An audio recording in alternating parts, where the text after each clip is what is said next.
tšau, mees.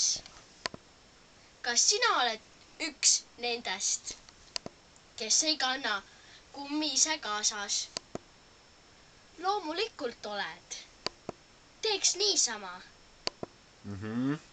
Mis asja? Ai, pljääd, nähke teed. Sinu otsus. Mina ei laseks mitte ühtegi uut meest. Meest ilma kummita ligi. Kumm on virtuaalselt ja tegelikult ka ainuke asi, mis kustutab.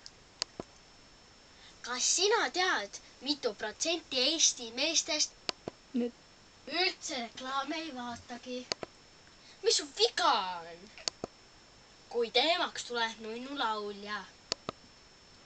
Palun jäta pealu sisse, et kumm on nätt.